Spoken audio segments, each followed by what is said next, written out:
Hi, I'm Amy Bernstein with Bernstein Realty, and welcome to our podcast today with Mark Mitnitt. And I'm delighted to have Mark Mitnitt with me today's podcast. Mark has been an associate of Bernstein Realty since 1993, so he is on his 31st year with the company. And I get the chills as I say that because I meet different people in different ways, but these long-term agents that have been with us for so long, not only are they just great team players and great to work with, but they're family to me, and they are just amazing friends, and you certainly are one of those people, and I adore you. Thank you.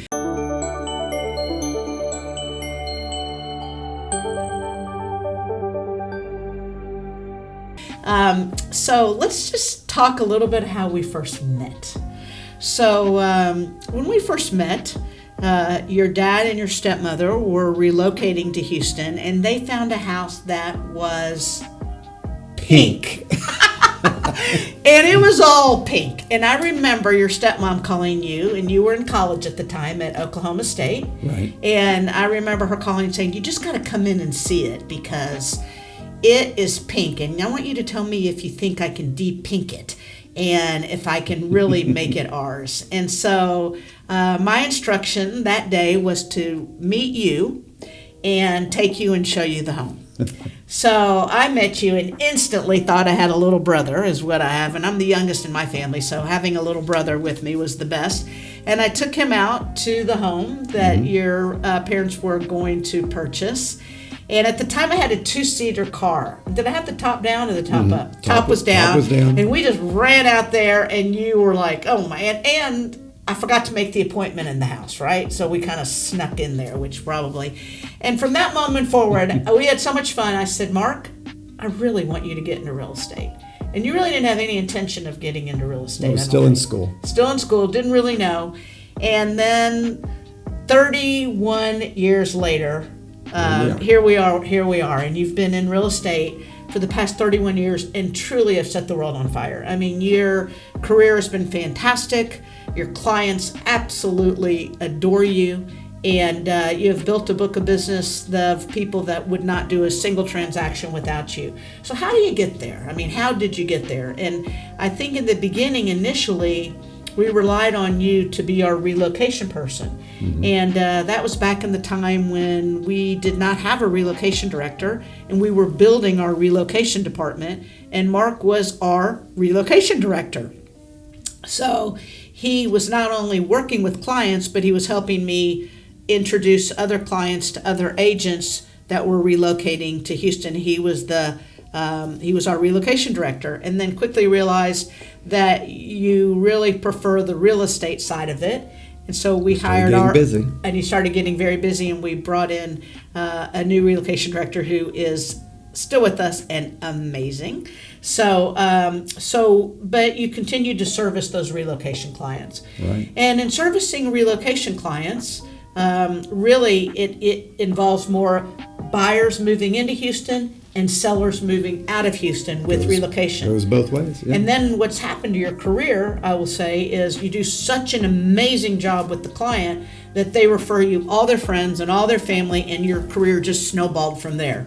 So let's dial back into 1993 when you got in the business and you started doing relocation. I remember we had one client that called me and said, Amy, I love Mark. He's great, but I don't know that I could give him many of my sellers anymore that are relocating because he's too nice. And I remember saying, why is he too nice? And she said, my clients, after they move out of the house, we need to know what that house really needs. We don't need someone nice that's going to flower up the house and tell us how great it is. We need to know what's wrong with the house so we can correct those things and we can improve on it so the house will sell. And I think you just took it such to heart that day, and you turned everything around from that moment forward. Right. So tell us a little bit about that. Tell us, do you remember that conversation? Yes. The relocation counselors that help their clients and their employees move around help them to their destination when buying, and obviously where they came from selling.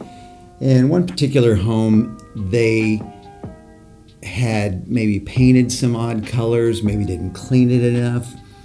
From the layperson, it didn't look terrible, but in a market where things are slow, probably could have used some help. The relocation counselors always want updates. About every 2 weeks, they want updates. Sometimes they want photos. And sometimes they give us a surprise inspection. I was going to say, so this particular relocation counselor came into Houston from another city. And I picked her up. And you brought her to the house, and what did she say? Well, don't know exactly, but kind of wrap it up. 30 years ago, Mark. Yeah, it was that we need you to be honest. And not that I was not being honest, it's just kind of be blunt. You weren't being picky. Right. And you have to kind of put yourself in that other side. So you're the seller. Here's a buyer looking at a home. Are they going to be particular about this house? Or is it not clean enough? Does it need paint? Does the carpet need to be replaced? What is it? From their side, the corporate relocation, all they see is photos. And back then, I'm not sure we were emailing photos. They were like real photos, stick it on a piece of paper with tape and mail it to them. That's how far back. And so from that day, I learned that being honest doesn't mean you're being mean or putting in your personal preferences. You just have to tell your client that in selling a product, a car or a pair of jeans or whatever, it's really the perception from the buyer. So the seller setting up relocation or not, you always want to be honest with them about if everything could be done perfectly. Money was no object. You could paint, you could clean.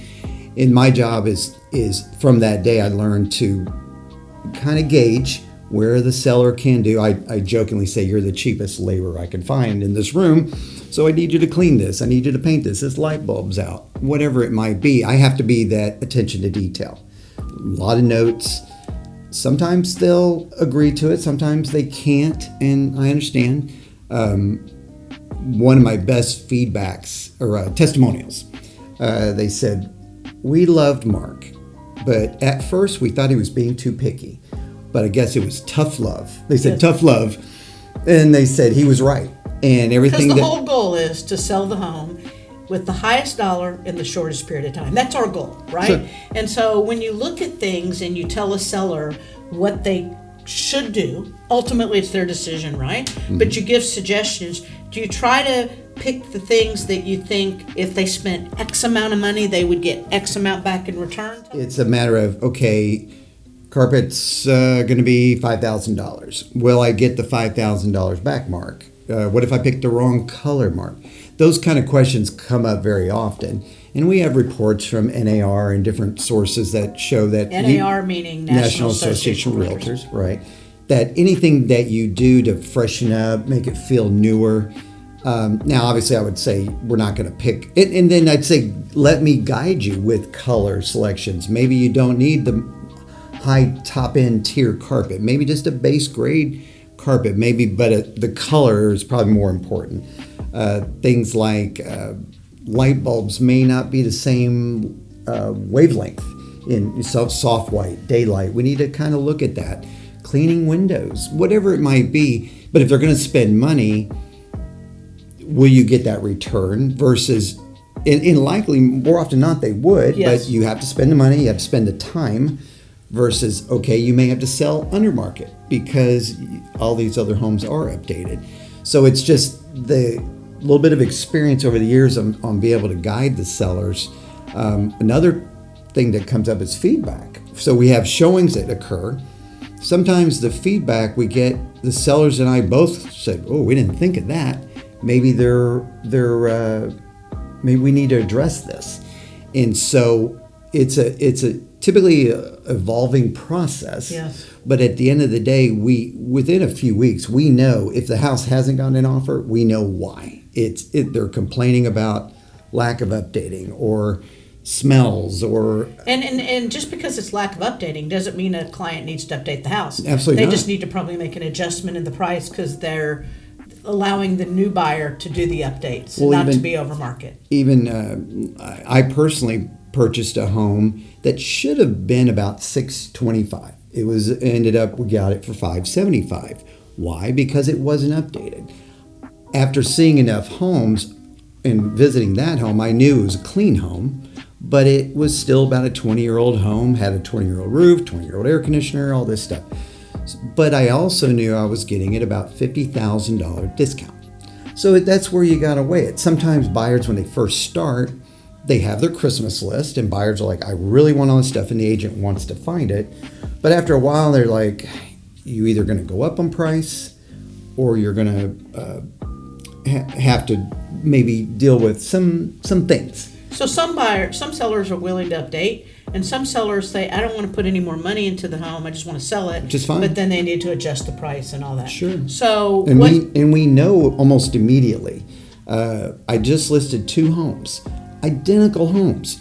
Both had pools. Both were at a $385 price range.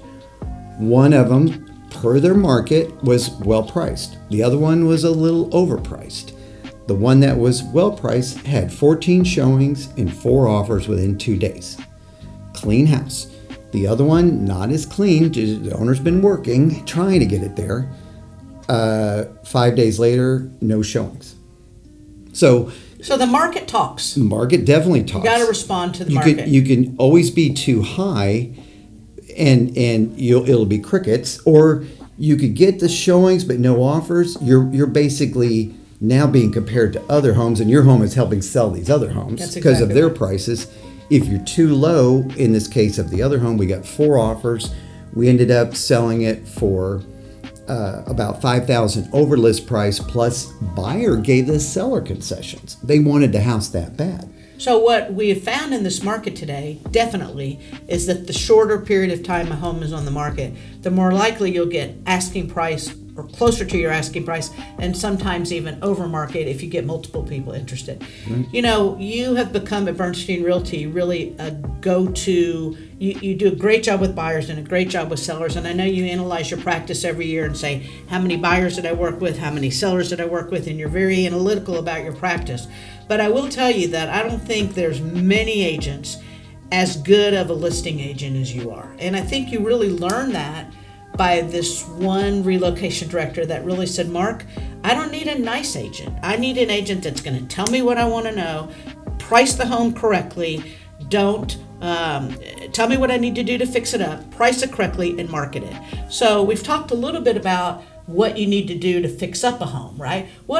Tell us a little more as we talk about those 3 stages. Tell us a little more about things that a seller can do before they put their home on the market, things that you look for and what they can do initially. I think that would be helpful. Sure. So many people will start thinking about selling probably 6 months to a year before they're actually going to do anything. I tell my clients, that's when you call me. I am not going to come over there with my lockbox and yard sign and say, let's go.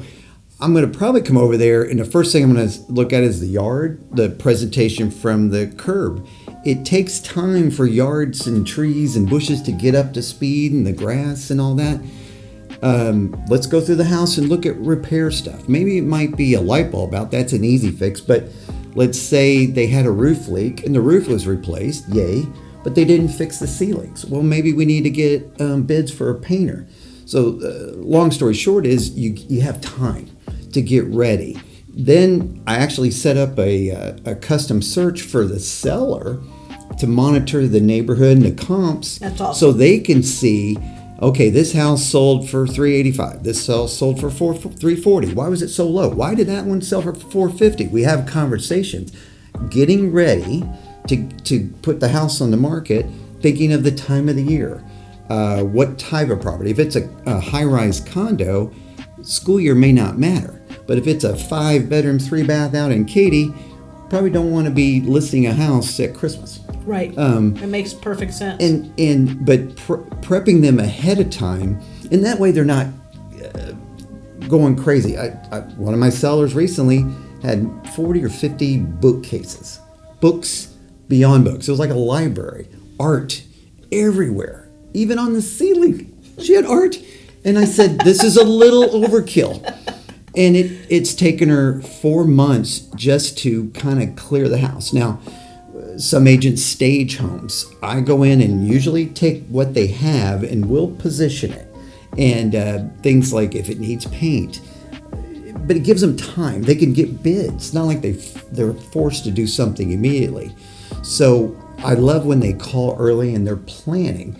And of course, it's the Texas two-step. Okay, you're going to sell. What are you doing after that? I'm moving to Omaha, Nebraska. Great. Let me refer you to a realtor up there. You can start planning for that. Or I think I'm just going to rent for a year. Okay, fine. We'll start keeping an eye on rentals. Whatever it might be. Usually, there's not just one step to it. But looking ahead, as we get closer, then I'm starting to talk about the kind of meats and bones about what we're going to be doing, setting expectations. If this market is selling in average 90 days, which is kind of a balanced market, then it might take a little time. If they're selling within 2 weeks, I discuss things like, well, maybe we need to do a temporary lease after the purchase, whatever it might be.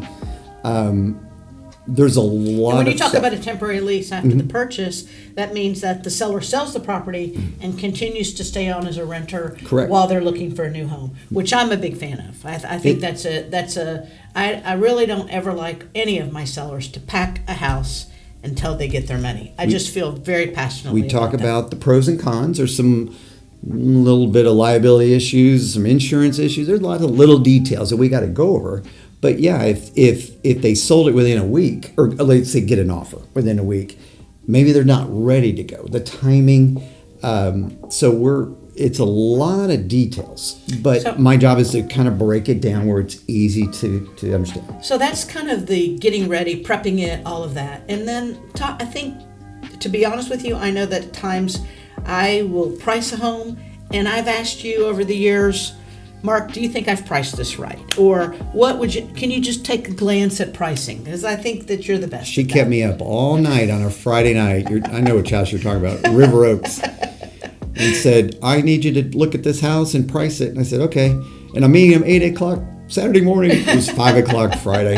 Anyway, the house on Troon with the koi pond. Yes, I'll never it was on forget Troon with the koi pond, that's for sure. But we did it pretty quick. We hit it head on. Anyway, when you price a home, so let's talk about that. So I think you're a master at that, really a master. Tell us what goes through the process of pricing a home. It's like anything. You're shopping for a dishwasher. You're going to go on Google. You're going to look at dishwashers. You're going to go to the stores. You're going to go to the Walmarts. Then you're going to go to the high-end stuff, whatever. And you're comparing. Houses are in a simplest form are no different. And so trying to match apples to apples. Now, sometimes you'll have a house that has a little different things. Maybe it has a 10-car garage or has a Disney World type pool. But you still have to compare. There's still going to be an appraiser if there's financing. I have to be able to show the seller what other buyers are looking at and think about what's in their home. Can't get too zealous about their gold-plated tiled backsplash, or maybe they have this fireplace that has Wi-Fi remotes that you can turn it on from Australia. I'm like, who cares? It's a fireplace. Yes. But they spent a lot of money on that. They spent all this money on this kid's bedroom and decorating it.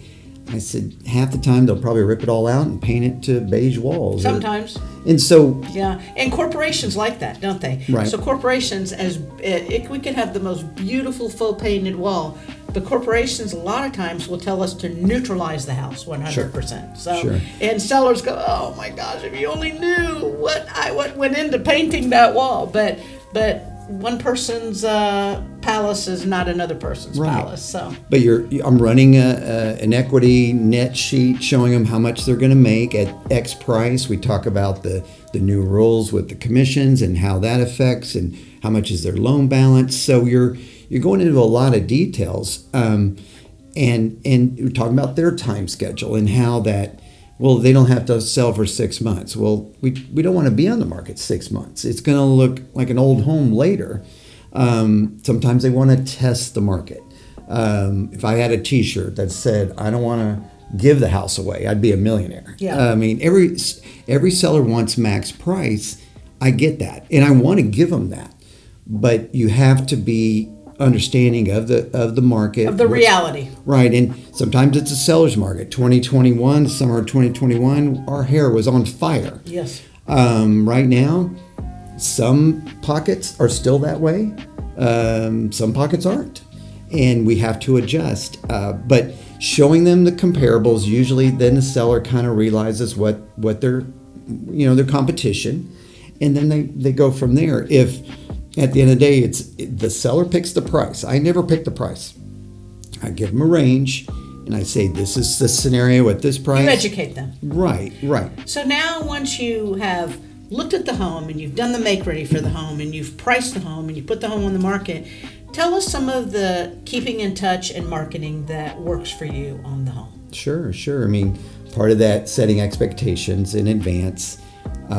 Simple things like everybody sees these blue lock boxes, but a lot of people don't know that we could program them. So if I don't want any showings at 2 to 4 p.m. because baby Johnny's sleeping, I could program that. So kind of the mundane, setting up the showing service and how they can see when the appointments are scheduled, see the feedback, our signs, once we go live, how even like a Thursday, I like to list homes on Thursday afternoon, because what's happening Friday at work?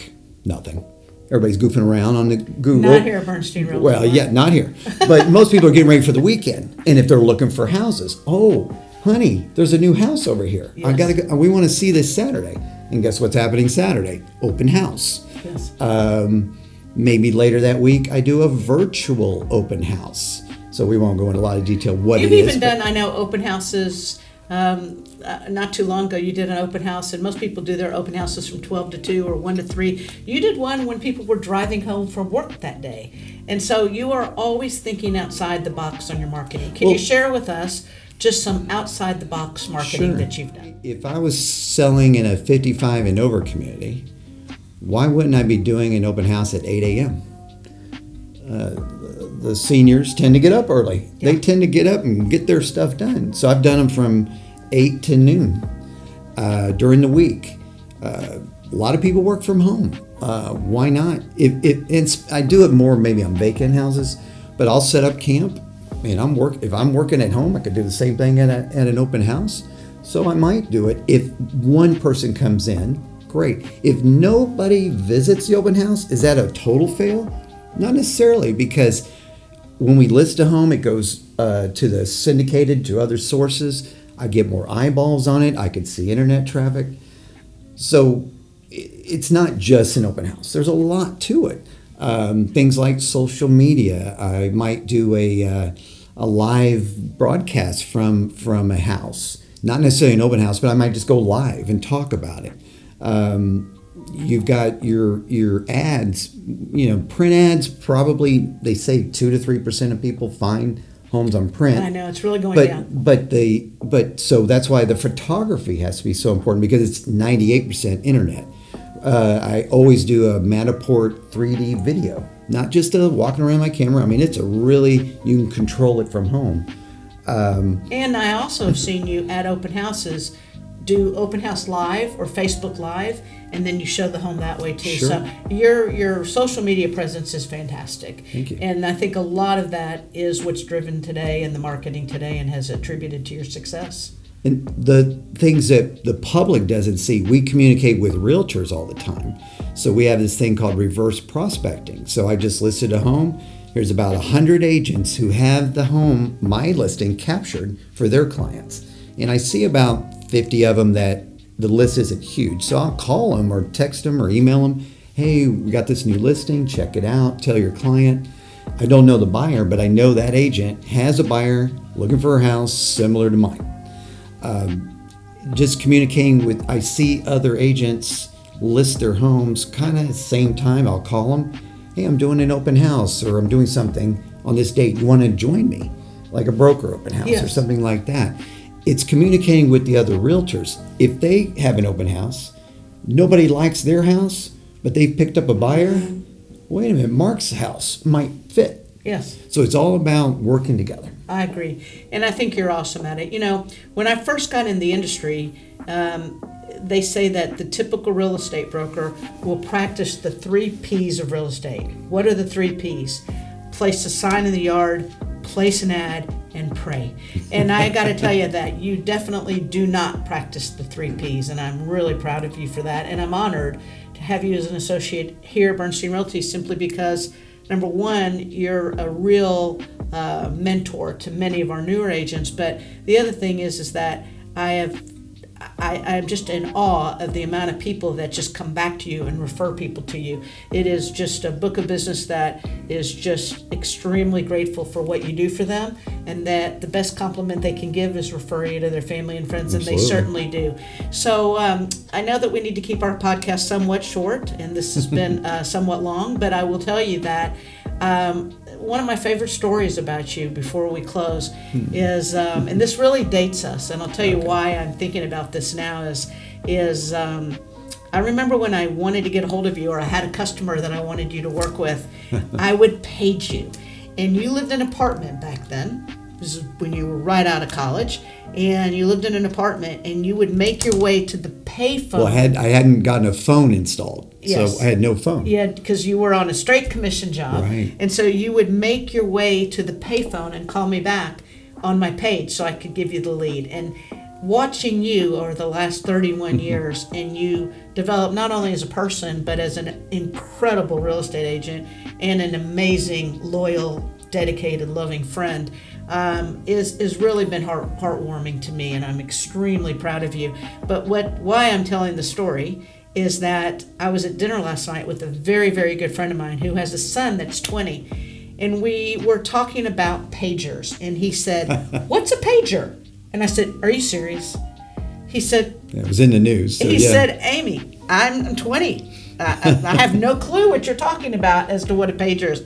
And I felt really old. And so then I shared with them, how you use a pager. And obviously you came to mind because you were the person I paged all the time. And it didn't matter what time of day it was or what time of night it was. You would make it to that payphone and call me. And then here you are 30 years later and with an incredibly successful career. So I have a lot of pride, and I have a lot of admiration for you, and I really appreciate Realtors figure out how to get it done. Yes, and you certainly do. We don't sit around. You're the most humble, you're the most gracious, and you're one of the most loyal, dedicated people I know. And I thank you for that very, very much. So thank you. Appreciate that. The best. So please remember, if you need any assistance with buying and selling, to call us at Bernstein Realty, because remember, your home is our expertise. That's right. That's right. Thank you for tuning in.